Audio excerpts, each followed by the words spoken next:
Yes, here we are again, another episode of Controversial Corner. You know that guy. You know this guy. So, gotten requests about, you guys are going to talk about things other than wrestling. All you guys talk about is wrestling this, wrestling that. How is it Controversial Corner if all you're talking about is wrestling? Alright, I'm a man of the people. I'm going to give the people what they want. So, one thing I want to address is a situation. I mean, it's kind of an old situation. It happened about a few weeks ago, but I figured this is a good venue to talk about it. And that is fake friends.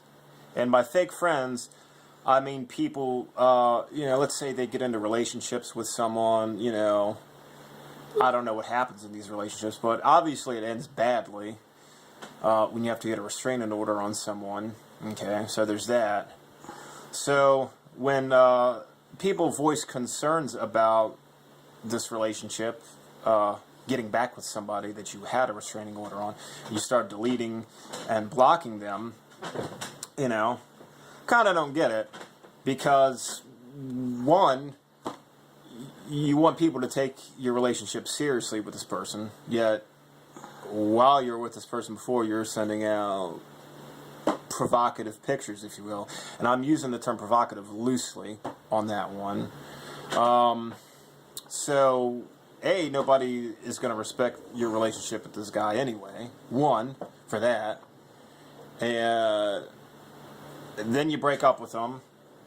You still continue sending pictures to, a multitude of people. Yep. Multiple. Not saying any names, Jen. Again, and this person is going to remain nameless. Jen.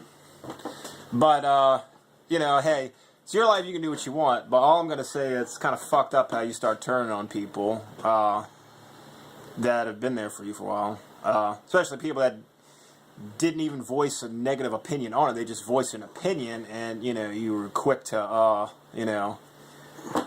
throw that button. Yeah, quick to throw that friendship under the bus. But, whatever. When you have to end up getting another restraining order or something. By the way, I hope you took that restraining order off because, it's against the law to get a restraining order on someone and then still be hanging with them. You're at fault, too, if you're still hanging around that person. Yep. Right? They both can go to jail. Mm-hmm. Yeah, so hope it's worth it. Your life, like I said, do what you want. But, when shit goes south again, remember, all the people that, you're turning your back on are going to be there when you've got no one because you were stupid enough to fucking make a dumb decision yet again. Again. Or as Jericho would say, again. So, whatever. Do what you want, but, don't come knocking back on these doors. So, that's one controversial topic out of the way.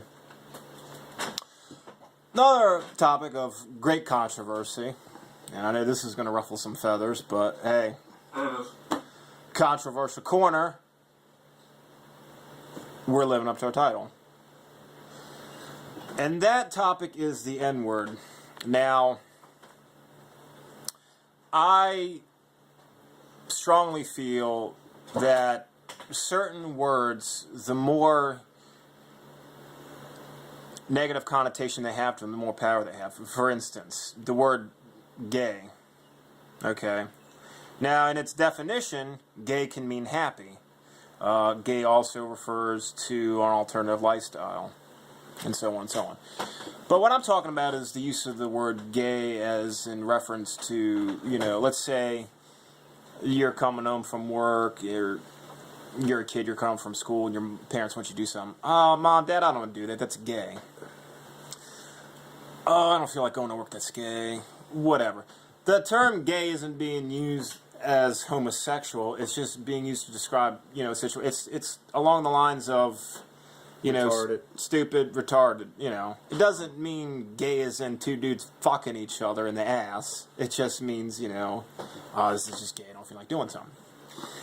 And that's kind of where I think we should be with the N-word. See, if I'm correct, there was a comedian recently, Lisa Lampanelli. She's very funny, by the way. She's a white comedian.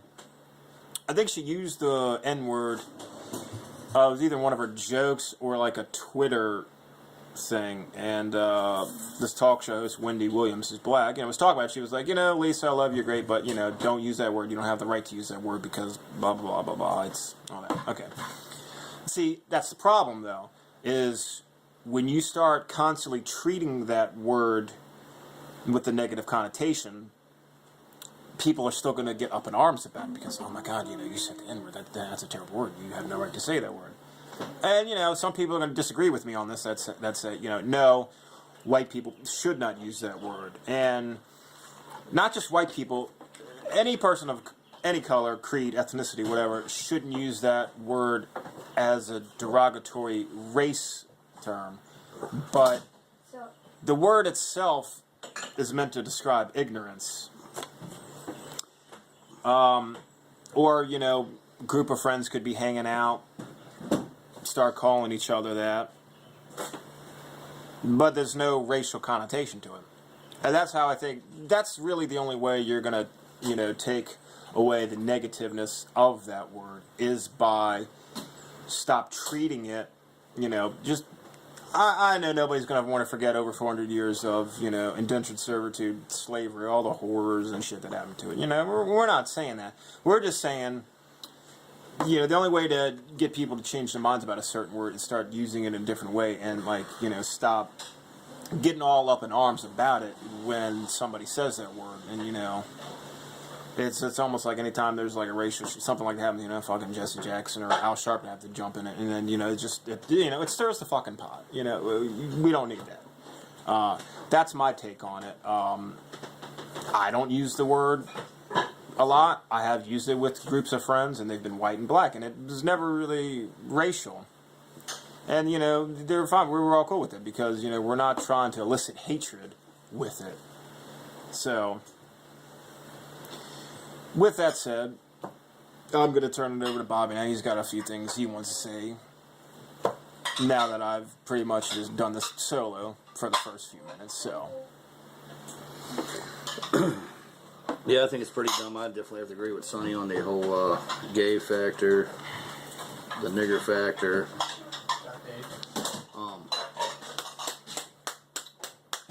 Got cigarettes. Awesome. I want to taste it.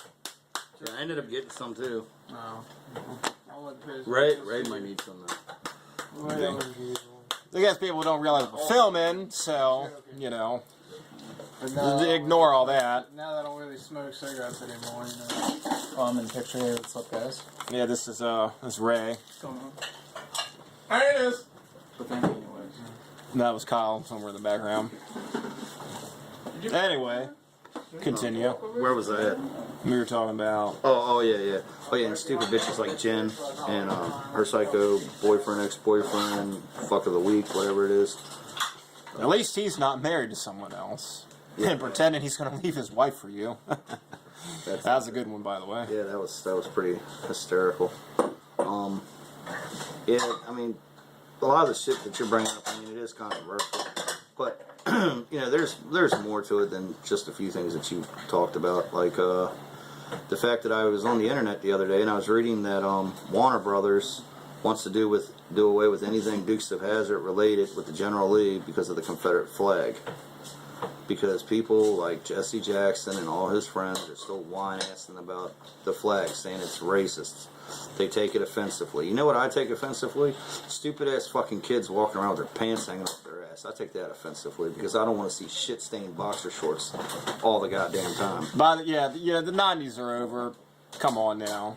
Yeah. Seriously. What's even worse is the skin-tight fucking jeans, the skinny jeans, and seeing multicolored boxer shorts with shit stains on them. If you want to wear jeans that your sister wears, you should be fucking shot and put out of your misery. Yes, most definitely. I don't give a fuck if you're the singer Bullet for My Valentine or some fucking emo fucker. You should not wear fucking jeans that are so fucking tight that when you fart, you blow a bubble down your leg. Alright, peace. The other thing, should we discuss the rebel flag, discuss stupid ass females. McDonald's. That's a big thing I want to talk about.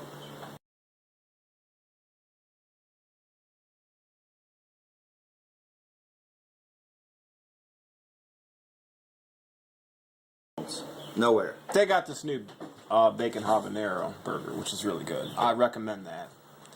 Had that a couple weeks ago. Yeah. But really, I mean, come on. You don't go to McDonald's and eat fucking healthy. I know you're trying to implement healthier options and such. That's fine. Go to but, Subway. Yeah, I mean, just people are going to eat McDonald's no matter what. So give them what they want. Just Or the Baconator at Wendy's. Baconator. I mean, if somebody's 400 pounds and they're still going to McDonald's to eat, that's on them. Yeah, fuck if they're going to die of fucking cholesterol, let them have the Angus. Let them have whatever they want. You don't really have the responsibility to monitor everybody's fucking eating choices and their lifestyle. So if they could be 100 pounds, 800 pounds, leave everything on the fucking menu. They die of cholesterol. Hey, that's on them. The self-control. And here's another thing I want to bring up to all of you teenagers and pot smokers out there who are watching this. And you're hearing about these liberal assholes who are running for office. And they're guaranteeing that they're going to have marijuana legal for you. You kids need to realize that these are the same assholes that are trying to fuck up, our Constitution. They're trying to take away all of our gun rights. They're trying to make it so, we can't have no way to protect ourselves if, Joe Blowsides are breaking our house and mutilate our families. So think before you go down there and vote for these assholes who want to legalize marijuana. That, yeah, you might be able to get high all the time, but guess what? When Joe Blow breaks into your fucking house and fucking cuts your mom up in small little pieces, you have no way to defend yourself. 2 words, hidden agenda. That's right. So, when you decide that you're going to go ahead and vote, do a little research on your candidates. I'm not saying vote Republican, I'm not saying vote Democrat, I'm not saying vote for fucking this guy or that guy, but you gotta fucking play it smart and do some research. Me, myself, I vote Republican if I could vote, but I can't because I'm a convicted felon. So hopefully this video will get out and get other convicted felons together who want to vote. Maybe we can start a fucking protest so we can get our right to vote back. But there's some other topics I want to bring up. It's not really about politics. It's a thing that I heard the other day about a rock band called Stone Temple Pilots. A lot of y'all know who they are. They're one of the best rock bands in the world. Yeah, their singer Scott Weiland is no longer their singer, I've heard. He's supposedly saying he's going back to Velvet Revolver. I know they did a reunion show in tribute to their guitar player Dave, one of his friends or something like that. And at Stone Temple Pilots has replaced Scott Weiland with... Drum roll, please. The dude from Linkin Park. Chester Bennington. Yeah, he's like, nobody cares who he is. I can't remember. Well, I mean, okay, I like Linkin Park. However... I'm sorry to hear that. The thing is, I'm a big STP fan. A lot of people know that. I've seen him a bunch of times live. I understand that, it's not necessarily fair for a band to have to stop what they're doing because of one member. They all have the right to continue on, their musical talents, which is great. Scott Weiland, one of the best frontmen in history. But it's just... It's kind of hard to look at it as still STP. I've heard the new song that they've recorded with them Out of Time. It's not bad, but it just feels like a side project almost. That's the thing. It's just... I don't know. What's your thoughts on it? I haven't got to hear the new song. I refuse to probably listen to it because of the fact that Scott Weiland's not on the record. I might actually listen to it now after this video is being taped, and then I will give my opinion on that factor. But I do agree with Sonny. Like, I don't think when you have bands like Stone Temple Pilots and Nirvana and all these different bands who are really known for a certain sound of the vocals, and that's what that name is, known for, and you replace that the vocal piece with something completely different, you got to change the name. I mean, now this has worked for a handful of bands, though, with different lead singers. AC/DC is a perfect example. Yeah. Bon Scott died 1980, got Brian Johnson, and then they've had unbelievable success since then. Also, Alice in Chains, Lane Staley died 2002. They were inactive for a while even before that, but they got a new lead singer a few years ago, William Duvall, and they still have a great sound. And the reason for their sound is Jerry Cantrell, the lead guitarist. He's carried the sound for them because he's wrote primarily all the songs. I'd recommend checking them out because it still sounds like old Alice in Chains. No, he does not sound like Lane Staley, William Duvall, but he still fits in with the music, and they are still doing the harmony, and he fits in perfectly with Jerry's harmonies. I recommend getting Black Is Way to Blue. That was one of their later albums. I think that came out in 2009. Great album. And they got a new album. I think it's coming out in just a few days. The Devil Put Dinosaurs Here. I've heard a couple songs, Stone, Hollow. Check that out. It's good stuff. But those are just a couple examples of bands being able to carry on with different lead singers.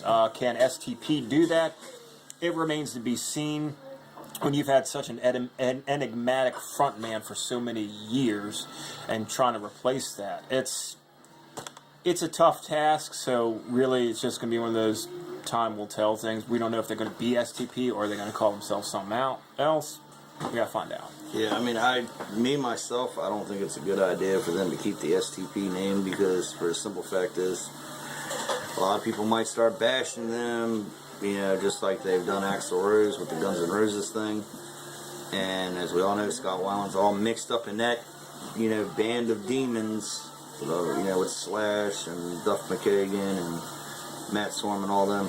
So, I mean, and there's a lot of Guns N' Roses fans who have adapted into Stone Temple Pilots, and now they've become fans of them. And how Guns N' Roses fans are, they don't get what they want, they will bitch, they will complain, they will riot.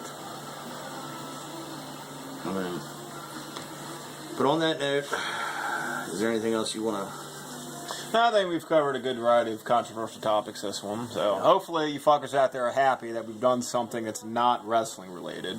Yeah, and just remember to always pull your pants up, keep them at your waist, because not just me, but there's a lot of old ladies out there who are walking up and down the streets or in the mall or in the local grocery store who does not want to see your ass. So, sure, those gay black people want to see their ass. Now, gay people, as there's any out there watching, we know that you might want to see like a couple of these little boys' asses. And feel free to. Yeah, feel free. But anyhow, keep your pants pulled up. And also, if you're going to get a restraining order on someone, stay away from that person. Don't fucking get back with them. And most importantly, with the candidates you are getting ready to vote for, do research on them first before you cast a vote. Do not vote for these assholes that are guaranteeing to legalize marijuana, because these are the same asshole liberal fucks that want to take away our gun rights. And I don't know about you, I could deal without having marijuana legal and smoking it on the side so Johnny Law doesn't find out than to lose my fucking gun rights and be able to protect my family. Research before you vote. That's right.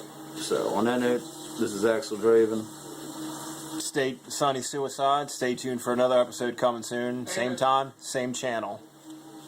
Peace.